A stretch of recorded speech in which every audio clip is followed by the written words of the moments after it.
Shut the fuck up and sit down. I'm trying to help you, right?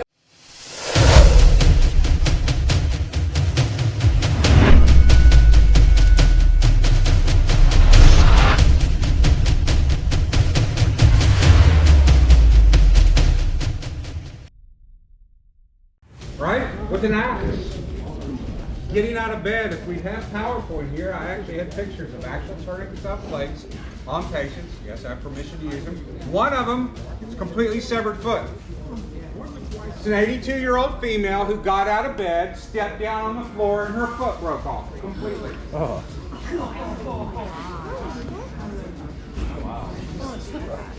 The only reason she's alive, her daughter was on her way to pick her up, take her to church. It was on Sunday. She lived close to the EMS station. Me and my partner were stationed at, which happened to be close to a hospital. We found her. She was unconscious, unresponsive. I'll never forget, a big tan shag carpet, bright red. They estimated she'd lost about half her blood volume. If another probably minute, she'd have been dead. This happens. Chainsaws, all these things. This is what happens. And this is a piece of equipment. How many people here have taken CPR first aid? It's important, right? Everybody pushes it, right? This. Do you know what your chances are, cardiac arrest out of a hospital setting, your survival rate is? When I show up as a paramedic, you know what your survival rate is when we start CPR, give all fancy things? 10%. 90. 7% survival rate. You know what your survival rate is if you put this on and stop bleeding? 70. 97%. Now, I'm not saying knowing CPR is not important, but this is just as important. This will save a life. Those IFACs everybody carries and everything in it. If you've got the fancy the chest seals, if you've got the needle, all those things, those conditions you're going to use them for, you're going to die in 5 minutes or less if you develop those conditions. This is the most important thing.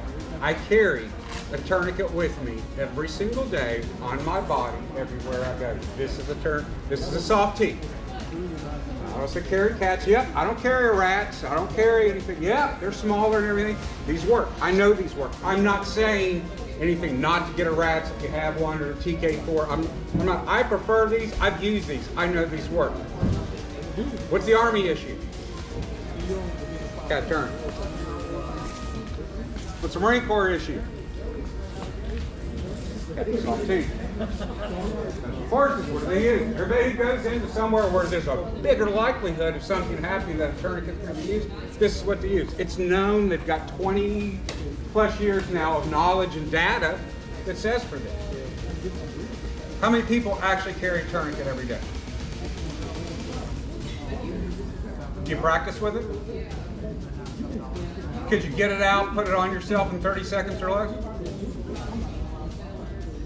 So order one of the cheap ones off Amazon. You're sitting around watching TV, doing whatever. Practice it. We used to, I worked overseas, we would just play games, didn't matter where we were. Somebody would come in, they'd throw a tourniquet at your right leg. Do it. You have 30 seconds to do it. You can make it fun, but this is something you need to practice now. I'm not saying if you don't get it on 30 seconds, somebody's going to die. You should practice. It's not just for yourself, but it's putting on to people. And there's techniques. All right? Techniques. A few things you put a tourniquet on. Has anybody ever placed a tourniquet here on somebody? Have you done a real one? Somebody who actually has an injury, put one on. What do they do? When you put that tourniquet on, what happens? When you start cranking it down. Was he conscious? Most people will tell you the tourniquet hurts more than the actual injury. It does. It's going to hurt a lot. And when you put it on, they're going to scream, take it off, take it off, take it off. They're going to scream, they're going to fight. So I can tell if somebody's ever really put a tourniquet on somebody, more than one, because as they do it and they start tightening it up, they're doing this. People swing, they kick. because it hurts. And they're gonna, I hate to say it, bitch the whole time while it's on. Take it off, it hurts, and they'll tell you it hurts more than the actual injury. But it's saving their life. Suck it up. It's not fun. You don't want to hurt people, but it's going to hurt. But you're saving them. That's what is going to keep them alive, breathing. Questions so far? All right. So you get your tourniquet. A lot of people raise their hand and say they have a tourniquet. Still in the package? So how many people, be honest,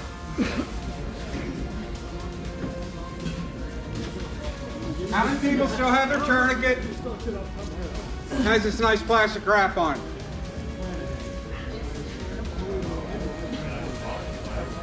Alright, so I want you to do something. A lot of equipment, a lot of stuff I use, I'll just give you a little tip. Even the little packages, chest seals, everything, if you've ever seen people who've been around a lot of stuff, you put tape tabs. No, I didn't invent this. I had an 18 Delta teaching this. And I believe they still teach it in 18 Delta school. So you take some tape, put little tear handles up on it. Why? Because when you're dealing with somebody and there's a lot of blood, what happens to your hands? Go stick your hands in motor oil and then try to do something. It's the same thing. So having that in a package, you try to take this out of the package with hands covered in blood, doing whatever, it's never going to happen. Have it staged, have it ready. Now, when tourniquets come, they all do it. Don't ask me why. But 90% of the time, it's packaged like that. So you get it out of the package, you get the plastic off. How you're doing this, because you got to put it around something, all right? Stage your tourniquet. Now here's a little tip. A lot of people, you can do it, fold it. There's a billion ways on the internet. Everybody, skinny medic, correct medic, this medic, that medic, whoever has ways to stage a tourniquet. I don't care how you do it, as long as you have it. What I will tell you, there's a great little trick I was taught. Take the end, fold it over on itself on the Velcro. Bring enough down to where it's the length of the tourniquet. Usually you'll fold it back up on itself. I'm doing this messy as shit. Oh my God.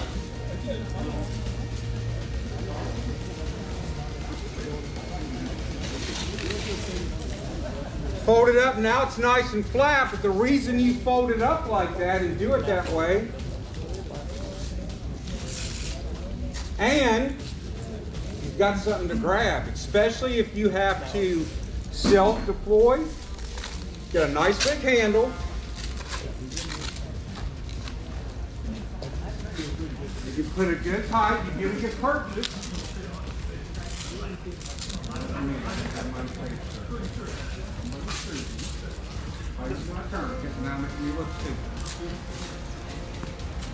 But I can crank this. And how many cranks? We want to sit here and crank on this thing for a while?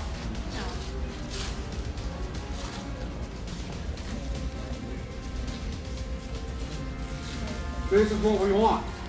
I do not have a radial pulse right now. The blood flow is cut off. How many times did I crank it? Boy, did you watch when I was putting it on? How hard did I pull? Put it on. Quick. Come on. Let's go when you wait. All right, please. Go ahead. Don't take those out. It's okay. No hurry here. No sense of urgency. Let's go. Okay, let's show her how to crank it. I was told by an old medic, he was an instructor, he said, you crank it till they start yelling and then crank one more time.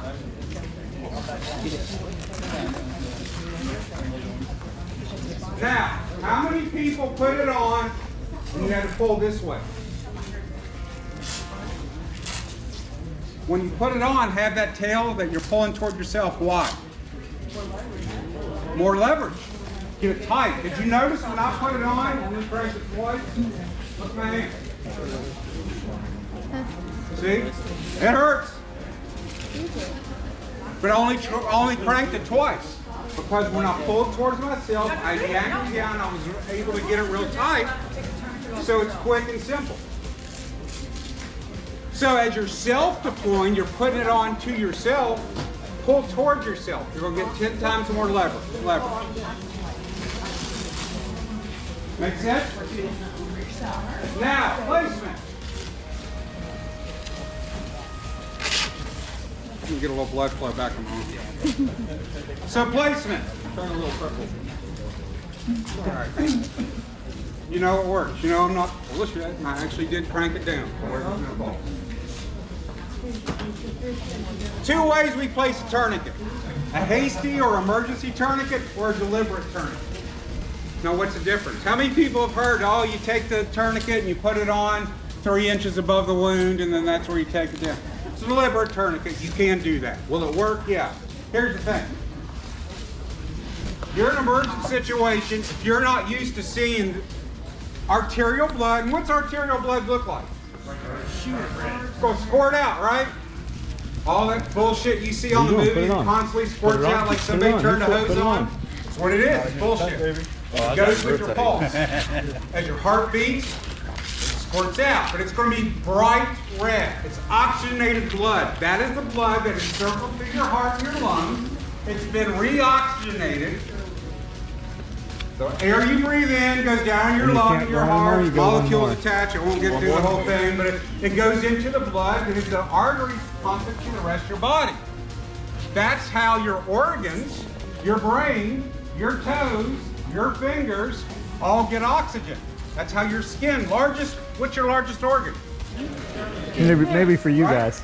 That's how the end of my finger, it gets oxygenated. See that blood through the arteries. Veins return to the heart. That's deoxygenated blood. It's taking all the crap out in the trash, right? So, that's how you know it's arterial blood. It's going to spurt. It's going to be bright red. So our placement, we want to go, you have arteries all through your legs and your arms. We're only going to use a tourniquet on extremities. You may be tempted to use it on somebody's neck. I'm not saying they don't deserve it, all right? Technically, I have to say that's not what they're used for. I can't stop what you do in your own private time. You an extra battery. 9? So, when you place a tourniquet, what we want to do is go high and tight. I'm sure you've heard that before, right? As high as you can go, as tight as you can go. Tighten it until it's no longer spurting. We've shut the water off, right? It's plumbing. That's all we're doing. We're plumbers. What do plumbers do? I've got a leak. Well, let's stop the leak first, then we'll fix it, right? That's what we're doing. It's no different. So once we put that on, we want to go high and tight. Why do we want to go high on the legs and high on the arms? How big is my artery here compared to up here? Or my femoral artery compared to a pedal artery, which is in my foot? Big, right? So think about it. I put a tourniquet here, right? I still have all this pressure shooting down through here. Right? So you've got that pressure and everything, so the best thing to do is just cut it all off. Just like plumbing, right? You've got that whole line of plumbing, you've got a leak way down here, but the water cutoff is back. You just cut it all off to the whole thing, right? Same thing. You cut that off, and here's the other thing. What if it's down on my ankle? I've got to put a tourniquet right here. If you do that 2 or 3 inches above the wound, right? How many bones do I have here and here, my lower arms, compared to my upper legs and upper arms? 1 bone that you've got to compress down with that artery. You've got 2 bones in the lower part. It's harder to occlude those arteries putting a tourniquet on. So we do a hasty emergent tourniquet because it's easy to remember, right? High and tight. We're just going to stop the blood. Oh, wait. You might get tissue damage. There's no blood. You're going to hurt it. Look it up yourself. You don't have to believe me. Documented cases. 27 hours of a tourniquet applied. And that's not that bandage case. It's 27 hours. There was no tissue or nerve damage done as a result of the tourniquet placement. Now, ideally, you want it 2-3 hours. We want to try to remove it. Because can it cause a little bit of damage? Yeah. The way I look at it is you're alive and your arm hurts the rest of your life. Well, you've got something to bitch about. One of the things I like to show on my EMT classes, I'll throw one of these sons of bitches on early in the class, and then wear a sleeve over. And about an hour into the presentation, I'll take my sleeve off. It's like, you've been wearing that the whole time? Yeah. Check my pulse. Like, ain't nothing there. So right now I had Caleb put this on at 4 o'clock. We're at the 5-minute mark. Look at my hand. Right. Starting to change a little shade of color there. Oh, sure shit is. Yep. But look. Yeah. What I do for a test is I'm right-handed, but I can unlock my phone, find one of my contacts, calling my lovely wife right now. No issues. No issues whatsoever. How do you like that? You could still bleed and use your arm. Unless it's severed off, you could still use it, all right? The thing is, you can put it on, and what he's proving is it can be on. You saw how long did I have it on? You saw the blood, you already started to see the color change, right? But the thing is, when you put a tourniquet on, it's technique. So pull hard, hard as you can get it. Secure the Velcro, and watch. One. And I'm doing this non-dominant hand. I'm left-handed. And I can feel it. It's 2 turns, right?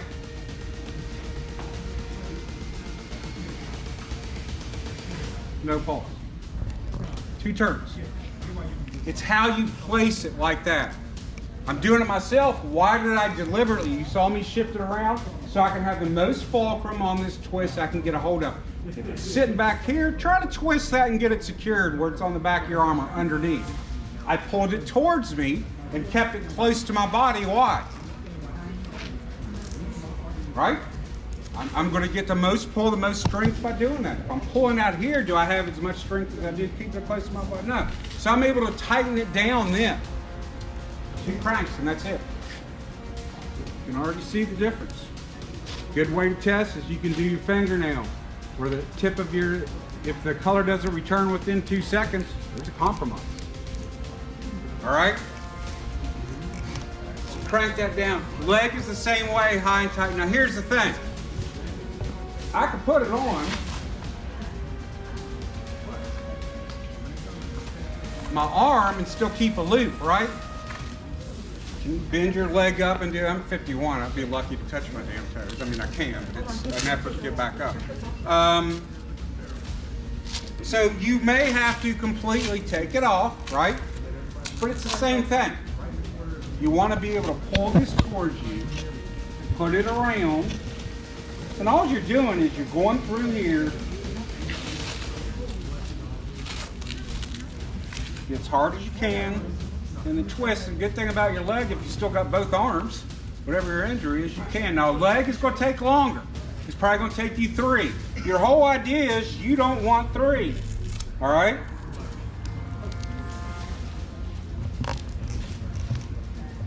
Probably gotta move a little ball action out of the way too. Yeah, we're going to go. Not him. He's good. We're going to, yeah. 51 again. I don't have to worry about that anymore. Divorce, no sex life here. This is my sex life. No, I'm divorced. Try dating my. Oh, she kept them. No, yes. One of the things I like to talk about with tourniquets on legs, how many of us wear cargo pants in this crew? Right? Yeah, I thought you were doing that. Right? So when we're doing this, I'm going to put this hand tight on Chuck. Yeah. We got here. Back of the hand, front of the hand. Get that shit out, rip it out, throw it on the ground. Put that tourniquet on. Then wind that son of a bitch down. Yeah. Remember, people care, especially this group. Prepared, right? Got a lot of shit in your pockets, right? Right? That's going to get in the way. It's going to be harder to occlude. Get stuff out of their pockets. And also for men, which way are they hanging? You know, seriously, you got to be careful because it's happened. Guys get in, it happened a lot in the military. Guys get excited, they're throwing that tourniquet on. Oops. You're going to know because I'm sure they're going to scream even louder. You gotta make sure nothing in the pockets, anything on the legs. Arms too. You know, you've got now all the little combat shirts and a lot of shirts made with the pockets up on the arm. Make sure that shit's out of it. So we're gonna go high and tight, both ways, right? We're gonna crank until there's no more bleeding. Don't worry about it. There's no circulation. Now, wait a minute, it's oozing. I see out of this wound just oozing a little bit. It's still going to. You know why? You've got capillaries. They're still gonna go. It's very hard to tamponade it. As long as there's anything. You still see bright red stuff coming up, let's stop that. Now what happens? I've got the tourniquet on, I cranked it down as hard as I can, the bleeding's still going. What do? Put another one on, right below. And crank it down. I highly recommend, like I said, the way it looks. Now, there are different types. Oh, she got it, okay. Oh, you want it here? Yeah. While there's a I just want to pause, show. we're at 10 minutes. Hi. My arm's still there. How does it feel though? After about the first 3 to 5, You don't feel it. Good enough. yeah. So why? He'll have a bruise, I'll have a bruise. Arm. I had one on my arm. It hurts like hell. Yeah. Now imagine you've got an injury, and when you crank it down, some of these guys, especially in the military and stuff like that, you get cops, you know, any cops in here? 'Cause I'm getting ready to insult you. All right? Cops, what are they? They're puffed up. You know, they live in the weight room, right? Everything. You know, they're meatheads. They look like freaking. Yeah. And you know what? Cops can use it. Use a cop book. All right? And I say this with affection. I'm a tactical medic. That's why I'm allowed to say this and make fun of cops. But when you put a tourniquet on, they crank it down. And I mean crank it down. Strong. And they're excited. They're not used to, and most people aren't used to seeing that blood. They're not used to it. Going, holy shit. Bad. You get excited, you get your butt. That's why you practice it. Why do you keep practicing doing this? How many people carry a gun? Practice with your gun? You practice drawing? Muscle memory, right? Let's break this Muscle down even- memory. Let's break this down even more simple for some of us that don't carry a gun and you're younger or just don't for reasons. How many of you can tie your shoes? How many of you can tie your shoes in the dark? How many of you are too lazy to tie your shoes and have zippers? Hi, I'm that guy. Paramedics. Easiest, laziest thing that can be done, we'll do it. So, there's different tourniquets out there. Rat's tourniquet, TK4, some people teach them. The thing about these tourniquets, they're great on adults. Smaller children, they suck. All right? These are great for kids. You know what these are also great for? Your dogs, your cats, canines. They work great. Those tourniquets don't work. The SWAT T tourniquet, I'm sorry I don't have one here, but he's got them out there. Looks like the big stretchy band, wide band and everything. It's not a primary tourniquet. It makes a great pressure dressing. It also works great on canines. And it works great on kids. Yeah, here's TK4. It's an elastic thing. I don't like them. I don't suggest them. Some people have them, but they also work great on kids. Elastic, you can get down and wrap. It's just really hard with the hook. It's a technique. If you don't mind. No, go ahead. Go ahead.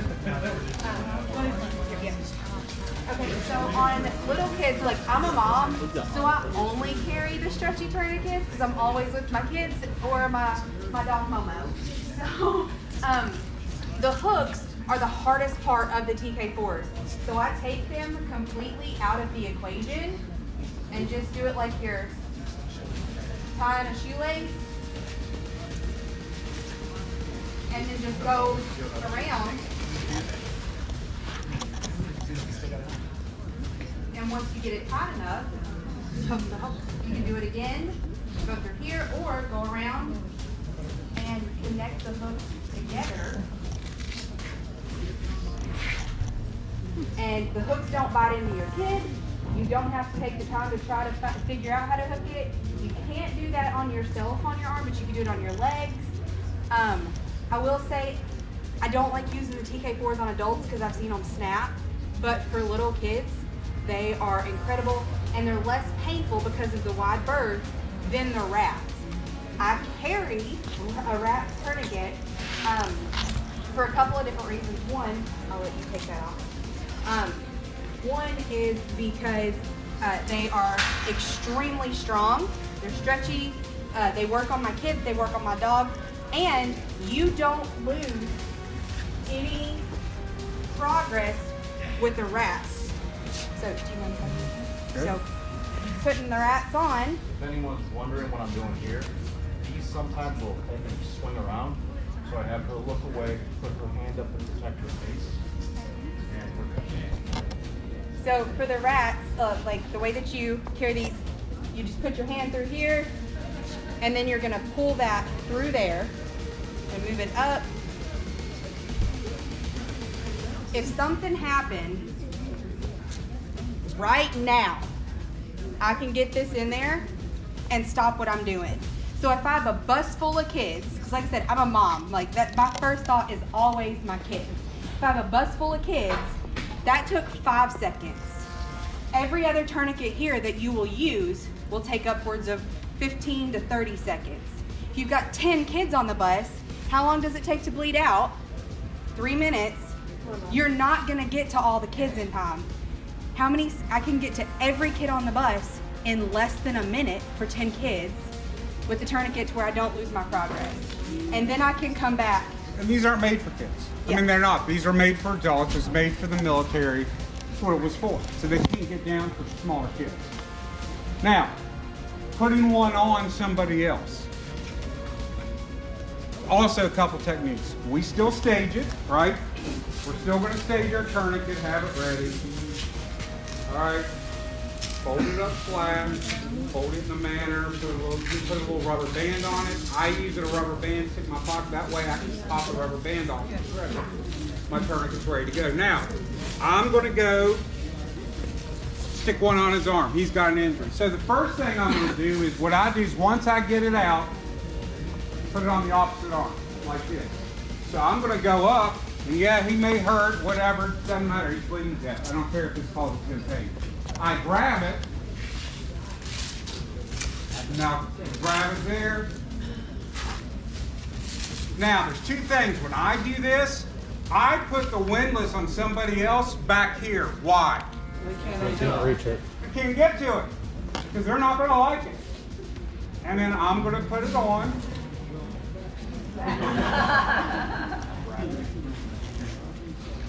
And secure that little strap, pull it across, so that way the windlass doesn't come out. And then what I haven't mentioned is we're going to note the time.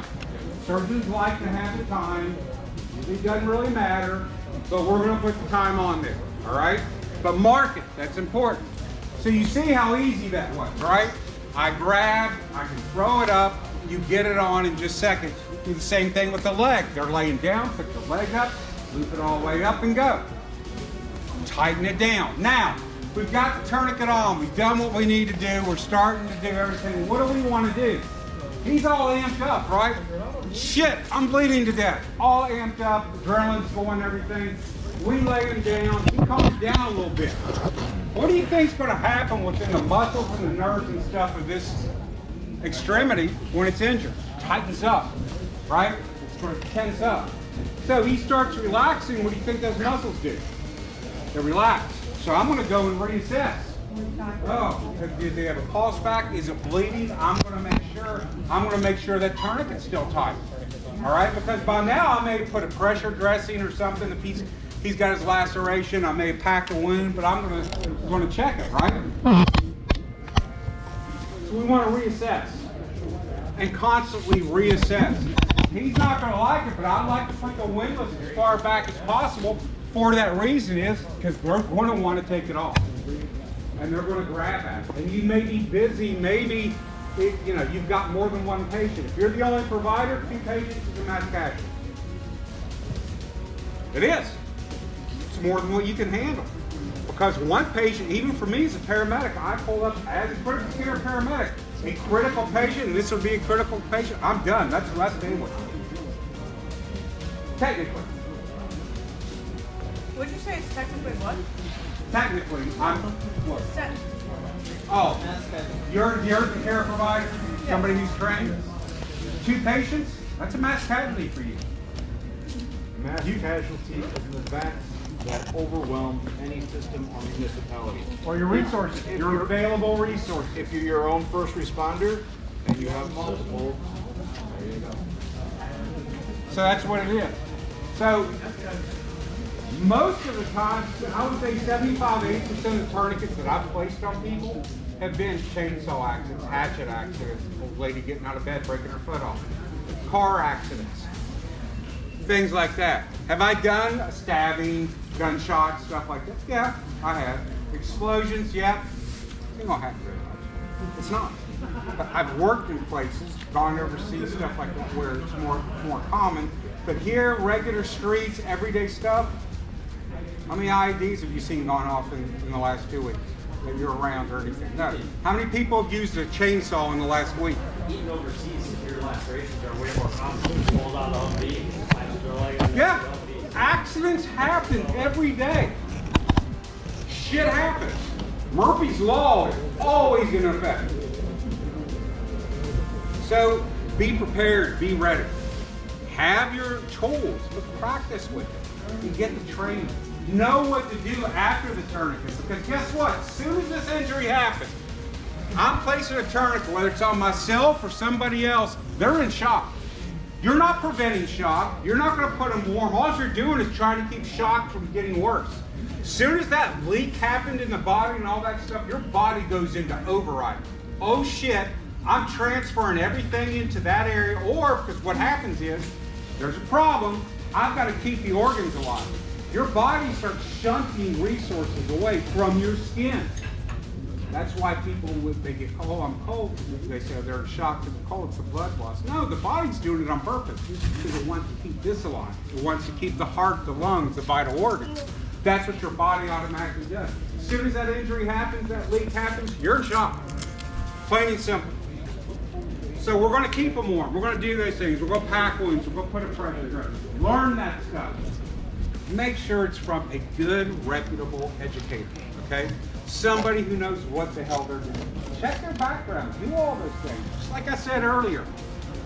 You know, you're not going to go and you're not going to get whatever plumber, HVAC, you know, your HVAC says, you're going to check around. You're going to make sure it's TAD, right? Buy the equipment.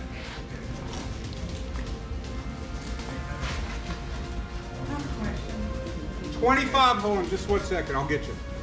$25 right now with Drums Emergency Solutions. Whether it's a cat tourniquet or a soft tee, he's selling for $25. Most of the time they're $30.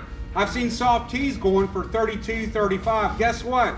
They're actually deploying troops right now, stuff like that. These will be in short supply. You want to know why? Department of Defense called up North American Rescue. We're deploying troops. I'm going to need extra tourniquets. They're going to call it up whoever owns Quick Lock now. We need more of that. We need this. They'll be on short supply. It happens. Because guess what? They've all got agreements with when the Department of Defense calls. We need shit. You're giving it to us first. Here's a question for you. Those that do medical, been around medical, have ever played with one of these, and by the way, we're at 25 minutes on the cap, and here's a tip for you. Tourniquet's still applied, still got full sensory, I can do everything I want with it. How many of you have heard, oh, I'll just use my belt? Bullshit. Okay, take that. So for me, when I'm teaching people to do tourniquets, one of the things that I say is if like only somebody else takes off the tourniquet that you put on. And the reason for that is if you've seen the YouTube video, the guy that taught disarms and then he got robbed and he took the guy's gun and then handed it back to him. And it took him multiple times of handing the gun back before he was like, shit, okay, this is mine now. So I don't want you to train yourself that, okay, this is starting to get uncomfortable, we pop it off. So I always have somebody else do it. Now, if you're the only one in your home and you're wanting to practice tourniquets, I tell people go to a designated spot in your house, have a mantra that you say like, I'm safe, this is training, now I can remove my tourniquet, to give yourself a couple of roadblocks so that you don't accidentally go into taking it off. If you want to practice with it, hold on, let me get her question first and I'll get yours. I'm not this, so what is the time thing for? Why do you write the time on? Yeah. So the surgeons want to know the time the application of the tourniquet. It originally went on that because these were ones in the military. They were in Iraq and Afghanistan. Their evacuation times may be a lot longer. It may be 4, 6, 8 hours. They also want to know, could it be doing some tissue damage? It gives them an idea of what else to look for, okay, on things like that. Here in the modern world, if something happened, somebody went down, somebody grabbed one of his tomahawks and sliced somebody with more artery, we slap a tourniquet on, ambulance will be here fairly quick compared to that. That's what it's for. To be honest, like I said, there's plenty of documented cases of tourniquets being on 10, 12, 18, 27 hours without any damage. So there's no ever any reason to relieve pressure. No, never. You don't do it. Once it's on, it stays on. That's why you put this band on and you leave it. The only time you're going to touch this tourniquet is if those muscles relax, you did your reassessment and bleeding stopped, we want to tighten it some more. Okay? Once it goes on, it stays on. Don't touch it. Pretend it's not there. Now, your patient's going to let you know. All right? They're going to yell, scream, cuss, get it off, get it off, get it off. So put it on. The other thing is we never want to put a tourniquet over a joint, a knee or elbow. So that's why high and tight. At this level, you're going to call for help, it's high and tight. And leave it. You're compressing all the arteries, you're cutting all the flow off, so you know once it stops, there's no pulse, we've stopped the big red bright stuff coming out, we're good to go. They're going to live. Let them bitch, let them yell, let them scream. They're alive. Make sure it's staged, make sure you get it, spend the $25. How much is a funeral? $25. Don't buy the cheap ones that I've passed out, the Chinese ones. $25. These work, it's worth it. Those age out, should we check them at certain times? Yeah, check them. It's just like anything else. Nylon, if you get it dirty. You want to try to protect it? I carry mine in a pocket every day. You know, John makes holsters and stuff for them. If you want to carry it on a belt, gear, or whatever, you want to stick it on a sling. You want to put it, attach it to your chainsaw check, stuff like that. Whatever the case is, you want to check it. Make sure there's no dirt, sand, whatever, grit, because dirt and grit will get in here and it'll wear the nylon. All right. Once it wears the nylon down, it compromises that. Do we want to trust it? No. So you inspect it. I wanted to reinforce something and then ask y'all to speak to something. You know, he's saying, you know, you should have this, have the training, have the stuff, and be ready to put it to effect. I was a groomsman at my best friend's wedding, and I was the first responder to a plane crash. I was the only responder to a multiple casualty plane crash. And I did not have tourniquets. But the people in the plane were totally in shock and they weren't cooperative. Can you speak to kind of the attitude that you have to have with someone who's in shock? When they don't want to cooperate, they're like, Make them. I'm sloshing. Yeah, you could try talking to them, but remember something. They're in shock. They've got an altered level of consciousness. They're not thinking straight. It's like a diabetic when their sugar gets low. It's the same thing. They're not the same person. It's like somebody who's stoned, somebody who's drunk, right? Think of it that way. So, but you need to help somebody. I've literally said, suck it up. Shut the fuck up, lay down, and let me help you. Sit still, I'm trying to help you. Sometimes that's what you have to do. What are you going to do to your kid if your kid's talking back and you're trying to do something to her? What are you going to do? Shut the fuck up and sit down, I'm trying to help you, right? It's the same thing. It's the same exact thing. You're trying to help them. You got to put them down, put hands on them to try to help them. Do it. They're not going to do it. Well, they're probably going to thank you. And here's the thing. You're still covered on the Good Samaritan law. You're still covered. Don't worry about that bullshit, oh, can I do this? Just like teaching medical stuff. I'll be perfectly honest with you. I think you should know how to close wounds, do stitches. I believe somebody's learning that. IV. Yeah, IV, stuff like that. Technically, can I tell you to do that and go out and start IVs on people? No. What they don't know, fuck them. What they say about us. So know how to use it. Know how to do it to take care of your family, to take care of you. So when you can't go to the hospital, stuff's not available. It's the same thing with everything else. Man, I'm talking about realest, one of the realest to